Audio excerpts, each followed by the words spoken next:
पूरा हफ्ता ये आपका कारोबार बंद रहा है, एक दो दिन की आपने रिलीफ मांगा था, आखिरी 2 दिनों में हुकूमत की तरफ आपने कोई लेटर लिखा था, कोई अपील की थी, फिर हुकूमत की तरफ से क्या उसका जवाब आया? आप ताउन नहीं किया गया आपसे उस सिलसिले में?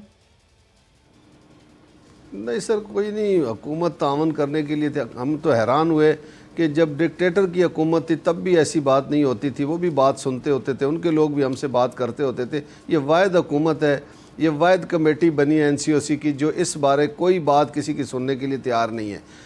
ये कहा यह जा रहा है कि बस दुकानदार को कारोबार करने की पड़ी हुई है, कोरोना फैल रहा है। भाई कोरोना पिछले जो 4-5 दिन आपने दे के उस पर ख़ुद ऐलान कर दिया कि लोग ख़रीदारी कर लें, वो जितना रश होना था हो गया। और मेरे ख्याल के मुताबिक उस रश की वजह से कोरोना पेशेंट में इजाफा नहीं हुआ है, परसेंटेज नीचे आई है।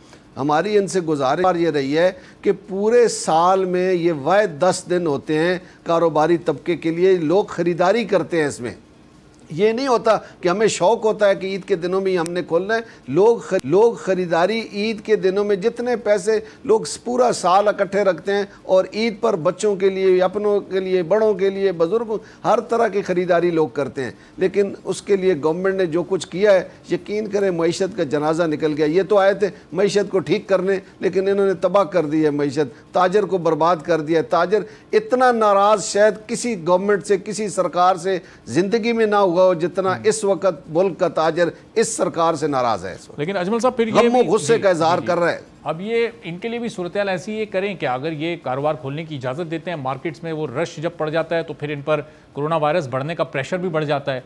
फिर जब ये वाला डिसीजन ले लेते हैं, मार्केट्स को बंद कर देते हैं, तो फिर ताजिरों का प्रेशर इन पर पड़ जाता है। ये क्या कोई दरमियानी राह निकाले हुकूमत को? उस वक्त फिर करना क्या चाहिए आपकी नज़र में?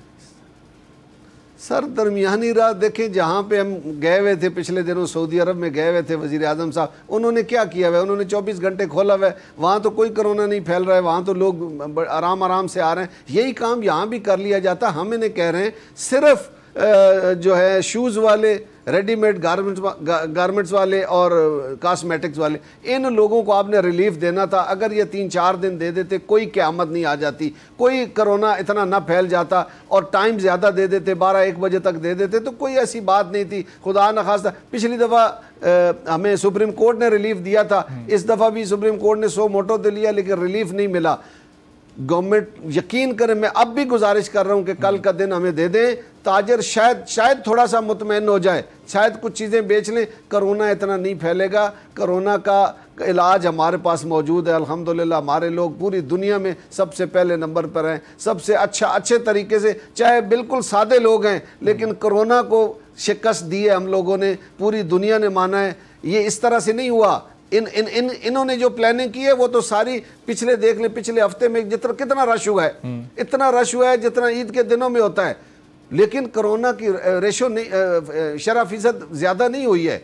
मेरी गुजारिश फिर भी है, लेकिन ये नहीं मानेंगे, मुझे पता है। इन्होंने मतलब ये सोच लिया है कि इस ताजर को बर्बाद करना है, करके देख लें, कोई बात नहीं। ताजर भी इधर है, ये भी इधर है, इंशाल्लाह कोई नहीं, इनसे भी निमट लेंगे। चलें अजमल साहब, आपकी मैं वापस आता हूँ। अतर सुल्तान साहब भी हमें ज्वाइन कर चुके हैं, रेस्टोरेंट एसोसिएशन एपरा के कन्वीनर हैं। तो अतर साहब, ये हर 1-2 रोज़ बाद आपकी इंडस्ट्री के लिए चेंज हो रहे होते हैं ऑर्डर्स। कभी पता चलता है डाइन इन का टाइम ये हो गया, कभी होम डिलीवरी खुल गई, इतने बजे तक खुलेगी, कभी टेक अवे बंद है, कभी खुला है। ये किस तरह की कंफ्यूजन है? ये तो आवाम इन ऑर्डर्स में ही घूम कर रह जाएगी, उसको पता ही नहीं चलेगा किस वक्त कौन सा रेस्टोरेंट किन टाइमिंग्स में काम कर रहा है। क्लैरिटी क्यों नहीं आ रही हुकूमत के इक़दाम में? देखें, ये तो चीज पिछले कोई 14 महीने से चल रही, ये कोई आज से नहीं चल रही, ठीक है ना। एक बात, ये ऑन ऑफ करना सिर्फ इन 3-4 इंडस्ट्रीज का इन्होंने लगा लिया कि जी आप 3-4 इंडस्ट्रीज को बंद करें, समझते कोरोना जो है ना वो इससे छुप रहा है। बात यह है कि सारी चीजें मैं पहले भी रिपीट कर चुका हूँ, ट्रांसपोर्टेशन चल रही है, गैस चल रहा है, रेलवे चल रही है, सारी इंडस्ट्रीज चल रही है, हर चीज चल रही है। बंद करते हैं तो हमें बंद कर देते हैं, या कभी ये थोड़ा रिटेल को बंद कर देते हैं। बात सारी है कि आज भी दिन गवर्नमेंट ने सुबह, ये आपने सबने देखा, टीवी पर भी आया कि जो है वो टेक अवे अलाउ। तो मैं पहले भी क्लियरिटी दे दूं, टेक अवे तो आज भी 7 बजे तक अलाउ है। टेक अवे अलाउ होने की जो हमारी वो थी कि 24 घंटे टेक अवे अलाउ हो जाएगा, जिस बात दिन गवर्नमेंट ने अप्रूव किया अभी तक, लेकिन उसका नोटिफिकेशन हमें नहीं मिला है, जिसका हम इंतजार कर रहे हैं कि नोटिफिकेशन क्लैरिटी से आए। आज भी पुलिस अभी भी बंद कराती फिर रही है।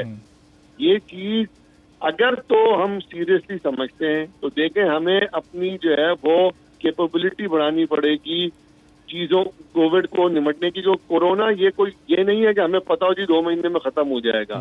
कोरोना तो अब है और आपके साथ जिंदगी भर किसी न किसी सूरत में किसी न किसी वेरिएंट में रहेगा।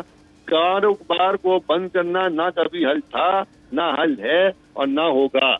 हमें इसके साथ निपटने के लिए कारोबार को खुला रख के फिर हमें करना पड़ेगा ताकि ताजी बरादरी कारोबार भी अपना चलते रहे, जो लोगों के चूल्हे जल रहे थे वो भी चलते रहे और जो है वो काम भी होता है। और अतर साहब, चूंकि आपकी इंडस्ट्री तो जाहिर है ईद पर भी खुली होती है, लोग रेस्टोरेंट्स आ भी रहे होते हैं, घरों में भी दावतों में भी खाने बनवा रहे होते हैं, तो अब ये ईद पर आपके लिए क्या ऑर्डर्स हैं? ईद के 3-4 जो दिन होंगे उसमें आपका कारोबार खुला रहेगा, टेक अवे कर सकते हैं लोग, नहीं कर सकते, डिलीवरी ऑन है नहीं है?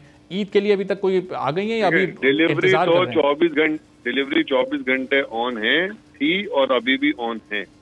जहाँ पे टेक अवे की बात है, टेक अवे का आज नोटिफिकेशन में जो है वो अभी भी एक्सपेक्टेड है कि आ जाएगा कि 24 घंटे टेक अवे भी अलाउड है, जैसे कि एनसीओसी के डिसीजन के मुताबिक बाकी पूरे पाकिस्तान में है। क्योंकि अगर टेक अवे अलाउ नहीं हुआ तो किसी के पास भी चाहे जितना बड़ा रेस्टोरेंट क्यों ना हो, उसके पास इतना जो है वो कैपेबिलिटी ही नहीं है कि वो डिलीवरी इतने ऑर्डर पूरे कर सके। एक ईद का पूरे साल में एक ईद आती है, पिछले साल भी ये जो है इसको नहीं हो पाया था काम। अगर अभी भी नहीं हुआ तो पहले ही ये तो जो है रेस्टोरेंट इंडस्ट्री तबाही के दाने पे खड़ी है। सब ये टेक अवे पर पाबंदी सिर्फ सिंध गवर्नमेंट ने लगाई थी। कोरोना का जो ज्यादा जोर है वो तो पिछले दिनों पंजाब में था, लाहौर में ज्यादा था, सिंध में तो इतना जोर नहीं था, और पाबंदी भी इन्होंने लगा दी, वहां पर ये रिलीफ है। ये तो देखें, इसके बारे में तो आप समझ सकते हैं कि क्या है। एनसीओसी का एक डिसीजन था, उसके मुताबिक फैसला होना चाहिए था। आज सुबह ये क्लैरिटी चीफ मिनिस्टर सिंध ने दी है, हम टेक अवे को 100% खोलने जा रहे हैं। लेकिन मैं फिर रिपीट कर दूंगा, अब तक उसका कोई नोटिफिकेशन ऑफिशियली नहीं आया है। जब तक ऑफिशियल नोटिफिकेशन नहीं आता, पुलिस और कमिश्नर तक नहीं जाता, हम अभी भी उसी तरह परेशान और तंग होते रहेंगे जैसे अब तक हो रहे हैं। आज भी पुलिस ने टेक अवे 6 बजे के बाद बंद करवा दिया है। सही। और अतर साहब, फिर अब ये जाहिर है क्योंकि 15 तारीख तक ये छुट्टियां हैं, ये 16 तारीख से ये सब कुछ कारोबार नॉर्मल होने जा रहा है या फिर ये कोई नया नोटिफिकेशन आ सकता है? अगर ये नॉर्मल नहीं हुआ, डाइनिंग जो है पिछले 12 महीने बंद रही है, टोटल 14 महीने में से। पहले कोविड के जब वेव आई थी तो 5.5 महीने बंद थे। जब दूसरी बार बंद किया तो हमारी चाबी को इन्होंने समंदर के अंदर फेंक दिया रेस्टोरेंट की। 6 महीने से हमें बंद करके रखा हुआ है। ऐसा लग रहा है कि हम जो है वो कहीं है ही नहीं। Dine in takeaway, dine in और डिलीवरी टेक अवे भी खेलते रहते हैं। थोड़े दिनों के डाइन आउट का ऑप्शन दे दिया था। ये बात समझ लीजिए कि ये डिलीवरी और टेक अवे ऐसा ही है कि किसी की तनख्वाह 100 रुपए हो और मैं उसके 25 रुपए या 20 रुपए कर दूं और फिर ये बोलूं मैंने तो मैं 20 रुपए मैं तनख्वाह देता तो हूँ और फिर एहसान भी करूँ तो मैं 20 रुपए तनख्वाह देंगे। सब्सक्राइब करें और बेल दबाएं ताकि कोई खबर रह न जाए।